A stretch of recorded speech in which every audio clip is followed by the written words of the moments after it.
You know, when President Trump sat down for an interview at the World Economic Forum, you'd think the topics would be pretty standard: global trade, international relations, that kind of thing.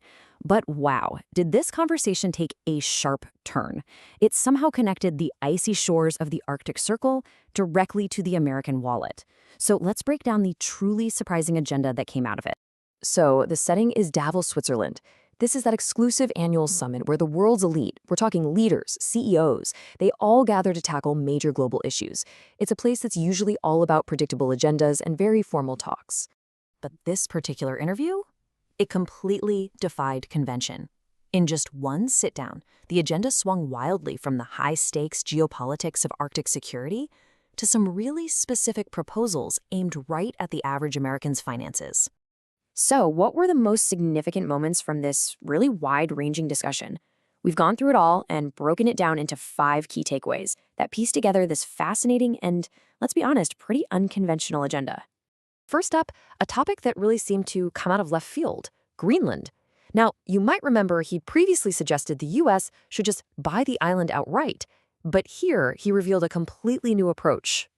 He was fresh from a meeting with the NATO Secretary General, and he unveiled what he called a concept of a deal. He was really pitching it as a win-win, a mutually beneficial arrangement for both the U.S. and for Denmark, which is Greenland's sovereign power. And the scope of this proposed deal is just massive. It apparently includes broad Arctic security agreements, shared access to the island's incredibly rich mineral resources, and even U.S. involvement in a major infrastructure project there. So this isn't just a simple transaction, it's a really comprehensive strategic partnership. And the ambition here is, well, it's huge. Trump emphasized this wasn't some short-term fix. He said it was a framework designed to last forever. That long-term vision for the Arctic really sets the stage for the next surprising turn in this conversation. Okay, so from that grand, long-term geopolitical vision, the conversation pivoted sharply. We're suddenly back to kitchen table issues with a proposal that stunned a lot of observers: putting a cap on credit card interest rates. Now, what's so fascinating here is the totally unexpected political alignment. Trump himself admitted his idea sounds like something you'd hear from the progressive wing of the Democratic Party. He even claimed that one of his fiercest critics, Senator Elizabeth Warren, was very happy with the proposal. So what's the specific proposal? A hard cap on credit card interest rates at 10%, and it would be intended to last for 1 year. His reasoning was pretty blunt. He questioned why consumers are facing rates as high as 28%, and he even brought back the old-fashioned term usury, arguing that such high interest is predatory and just pushes people toward bankruptcy. The focus on affordability kept going, shifting from personal debt to another major pressure point for American families: the housing market. It was another move that was aimed squarely at that feeling of anxiety on Main Street. Building on this affordability theme, he talked about an executive order designed to block large corporations and Wall Street firms from buying up thousands and thousands of single-family homes. He argued that these big institutional investors are unfairly outbidding ordinary families. And a lot like his credit card proposal, this idea found a surprising echo across the political aisle. It actually closely mirrors a bill from Democratic Congressman Ro Khanna, who's aiming to curb the very same practice. From Main Street economics, the conversation then pivoted again, this time to the ultimate insider game in Washington, D.C., the selection of the next chair of the Federal Reserve. Trump gave this rare, real-time glimpse into his decision-making process, suggesting it was almost done.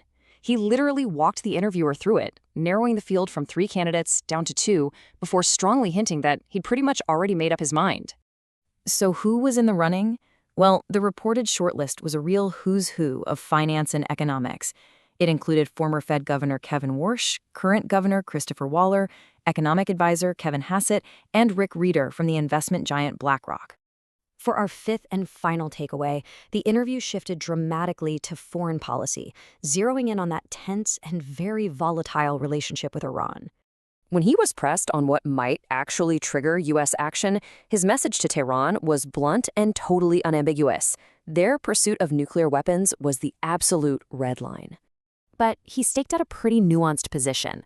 On one hand, he voiced a desire to avoid more military conflict, but on the other, he made it crystal clear that military action was still very much on the table if that red line was crossed. So let's just recap for a second.